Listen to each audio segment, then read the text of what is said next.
Selamat datang kembali di channel M2 Rifle. B-29 Super Fortress adalah bomber kelas berat yang digerakkan oleh 4 mesin utama. Pesawat ini dirancang oleh Boeing dan diterbangkan oleh Amerika selama Perang Dunia Kedua dan Perang Korea. Super Fortress dirancang untuk misi pemboman strategis di ketinggian tinggi, tetapi juga unggul dalam pemboman malam di ketinggian rendah. Pesawat ini juga sempat digunakan menjatuhkan ranjau laut untuk memblokir armada Jepang. Pada bulan Agustus 1945, pesawat bomber ini sukses menjatuhkan 2 bom atom nuklir, masing-masing di Hiroshima dan Nagasaki, sehingga membuat pesawat ini menjadi satu-satunya pesawat yang pernah menggunakan senjata nuklir dalam perang. Namun sebelum kita melanjutkan video ini, kami ingatkan bagi kalian yang belum subscribe untuk tekan tombol subscribe dan juga tombol loncengnya agar kalian tidak ketinggalan video terbaru dari channel M2 Rifle. Sebelum Perang Dunia Kedua, Korps Udara Angkatan Darat Amerika Serikat merasa bahwa pembom B-17 yang mereka miliki, yang akan menjadi pembom strategis utama Amerika selama perang, tidak akan memadai untuk digunakan di teater Pasifik. Sebagai tanggapan atas kebutuhan tersebut, Boeing mulai mengerjakan pembom baru jarak jauh pada tahun 1938, yang mana ia adalah turunan dari B-17 Flying Fortress. Pada bulan Desember 1938, Korps Udara mengeluarkan spesifikasi resmi untuk program Super Bomber, di mana spesifikasi yang dibutuhkan adalah sebuah pesawat yang dapat mengirimkan 9.100 kg bom ke target sejauh 4.292 km dan memiliki kecepatan hingga 640 km per jam. Boeing lantas mengajukan pesawat model 345 pada tanggal 11 Mei 1940. Tetapi Boeing tidaklah sendirian. Terdapat pesaing lain yang ikut serta dalam program Super Bomber, yaitu Consolidated Aircraft yang menawarkan model 33, Lockheed dengan XB-30, dan Douglas dengan XB-3. Boeing lantas memenangkan program Super Bomber dan menerima pesanan untuk membuat 2 prototipe yang diberi sebutan XB-29.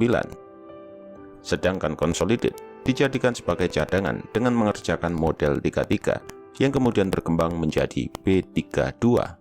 Hal ini dilakukan jika nantinya ada masalah dengan desain dari Boeing.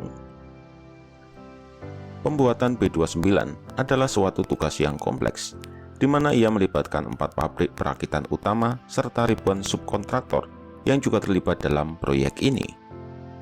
Pada tanggal 21 September 1942, prototipe XB-29 pun berhasil mengudara.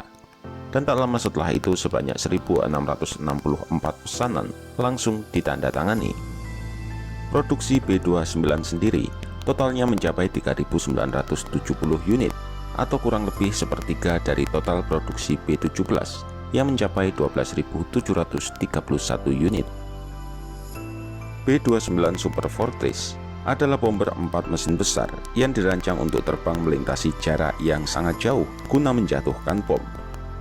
Bomber ini bisa dibilang merupakan pesawat paling kejam dalam sejarah karena ia telah menghancurkan 2 kota di Jepang sekaligus mengakhiri Perang Dunia Kedua di Pasifik.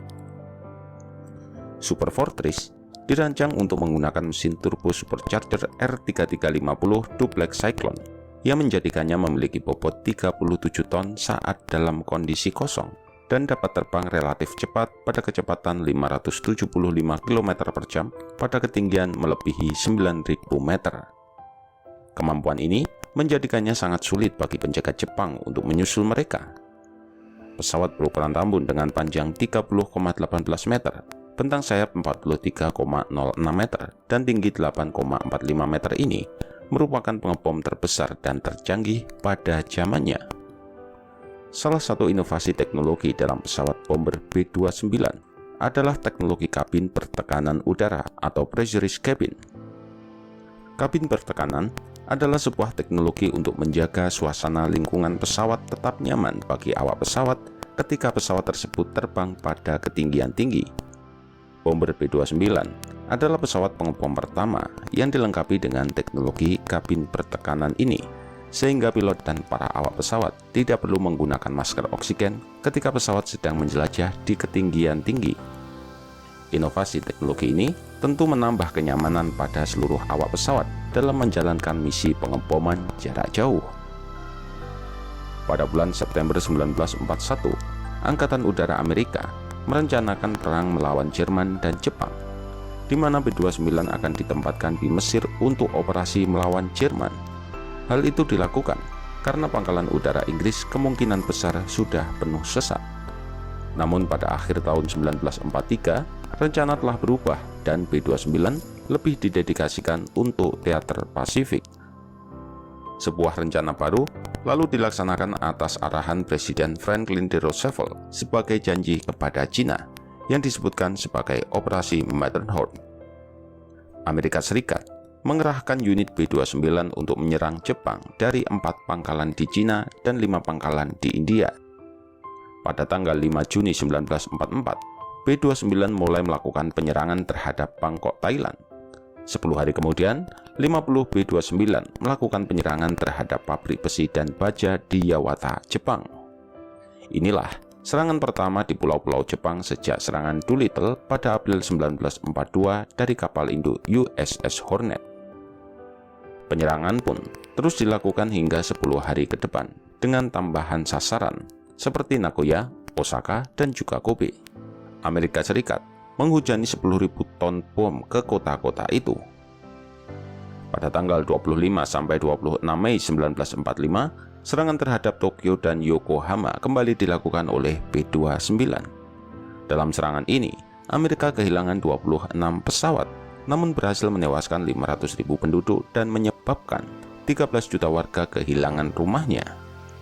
Kebrutalan serangan Amerika makin menjadi-jadi. Bahkan banyak sejarawan kala itu memperkirakan bahwa Jepang akan segera hancur oleh serangan pengebom B-29. B-29 lalu ditarik dari lapangan terbang di Cina pada akhir Januari 1945 yang secara bertahap dialihkan ke pangkalan baru di Kepulauan Mariana di Pasifik Tengah. Selain masalah logistik yang terkait dengan operasi dari Cina, B-29 hanya dapat menjangkau sebagian wilayah Jepang saat terbang dari pangkalan Cina. Pangkalan baru ini juga menjadi tempat peluncuran serangan B-29 besar-besaran terhadap Jepang pada tahun-tahun terakhir perang. Mungkin B-29 paling terkenal sepanjang sejarah adalah seri Silver Plate yang dimodifikasi untuk menjatuhkan bom atom di Jepang. Seri ini dilucuti semua persenjataannya kecuali yang ada di bagian ekor.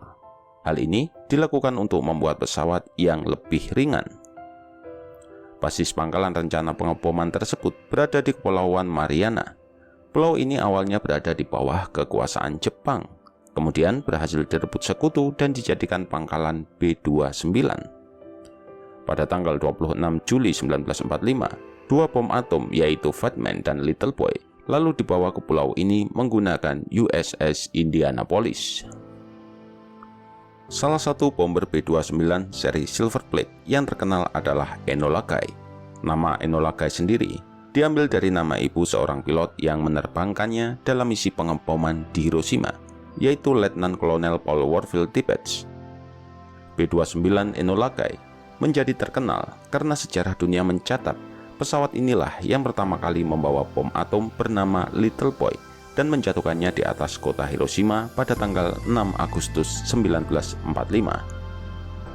Setelah itu, pada tanggal 9 Agustus 1945, sebuah B-29 lain yang bernama Blockscar yang dipiloti oleh Mayor Charles Sweeney menjatuhkan bom atom bernama Fat Man di kota Nagasaki.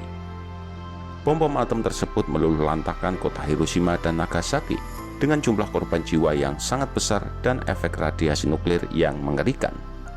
Hasilnya pun sangat mengguncang kekaisaran Jepang dan menyudahi ekspansinya pada Perang Dunia Kedua. Semua pasukan Jepang ditarik dari negaranya, tak terkecuali dengan Indonesia. Kekosongan kekuasaan inilah yang dimanfaatkan untuk memproklamasikan kemerdekaan. Artinya, secara tidak langsung B-29 ikut andil dalam membantu kemerdekaan, meskipun saat itu Belanda masih tidak mengakuinya. Pada saat program Lend-Lease, Soviet pernah 2 kali meminta agar Amerika Serikat mengirimkan B-29, tetapi pihak Amerika menolak permintaan tersebut. Tak tinggal diam, Soviet akhirnya melakukan rekayasa tiruan. Land-Lee sendiri adalah sebuah program di mana Amerika Serikat menyuplai Prancis, Britania Raya, Republik Cina, dan kemudian Soviet, serta negara-negara sekutu lainnya dengan makanan, minyak, dan persenjataan antara tahun 1941 sampai Agustus 1945. Bantuan tersebut meliputi kapal dan pesawat perang bersama dengan senjata lainnya. Undang-undang tersebut ditandatangani di bawah payung hukum pada tanggal 11 Maret 1941 dan berakhir pada September 1945.